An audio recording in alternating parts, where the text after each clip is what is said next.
सीमा हैदर। सुना आपने, ये बयान भारत के विदेश मंत्रालय के प्रवक्ता की तरफ से आया है, जो ये बताने के लिए काफी है कि सीमा हैदर के मामले पर न सिर्फ पाकिस्तान की बल्कि भारत सरकार की भी पैनी नजर है, जहां पहली बार इस मामले पर भारत के विदेश मंत्रालय ने अपनी चुप्पी तोड़ी है।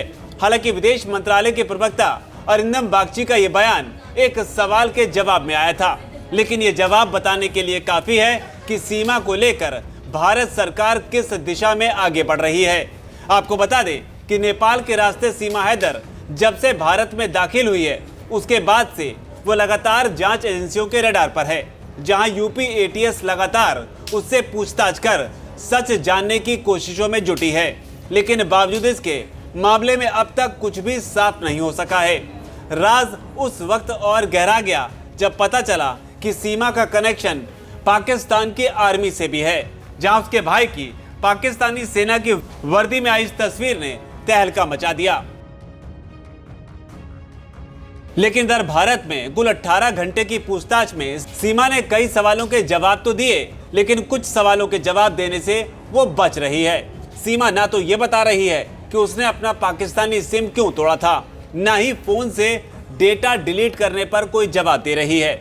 इस बीच आईबी यानी कि इंटेलिजेंस ब्यूरो इस बात की छानबीन भी कर रही है कि कहीं सीमा पाकिस्तानी खुफिया एजेंसी आईएसआई की फूफी तो नहीं। जी हाँ, दरअसल पिछले कई हनी ट्रैप केसेस की छानबीन में सामने आया है कि जासूसी के लिए भारतीय मर्दों को फंसाने वाली लड़कियों को आईएसआई ने फूफी कोड नेम दिया है।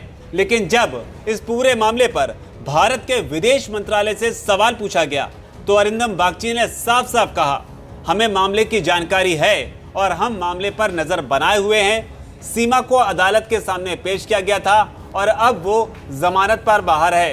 मधुरेंद्र, आपका प्रश्न था सीमा हैदर से आपने शुरू किया, तो नीरज से शुरू करता हूँ।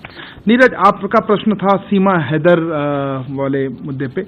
देखिए, इस मामले की जानकारी है हमारे पास और अदालत में इसकी पेशी हुई थी और उसके बाद उनको जमानत दे दी गई, वो बेल पे है बाहर और मामले की जांच चल रही है और आगे की जानकारी उपलब्ध होने पर हम आपको बताएंगे। बहरहाल विदेश मंत्रालय की भी सीमा पर नजर है, लेकिन इस नजर के बीच उत्तर प्रदेश पुलिस के ADG law and order Prashant Kumar का बयान आंख खोलने वाला है, जो ये बताता है कि किसी भी पाकिस्तानी के लिए भारत में गैर कानूनी तरीके से घुस आना कोई बड़ी बात नहीं। क्योंकि जब प्रशांत कुमार से सीमा को लेकर सवाल पूछा गया तो उन्होंने कहा कि पूछताछ हो रही है, एटीएस और एजेंसी अपना काम कर रही हैं, दो देशों के बीच की बात है, रिपोर्ट करेंगे या नहीं एजेंसी देखेगी। ये सुरक्षा में चूक का मामला नहीं है। नेपाल बॉर्डर खुले हुए हैं, किसी के चेहरे पर नहीं लिखा है कि वो पाकिस्तानी है। हालांकि बयान चौंकाने वाला है, क्योंकि फिर तो किसी आतंकी के सिर पर भी ये नहीं लिखा कि वो आतंकी है। ऐसे में सवाल है कि घुसपैठ पर लगाम लगेगी तो लगेगी कैसे। वीके न्यूज, राष्ट्र के नाम।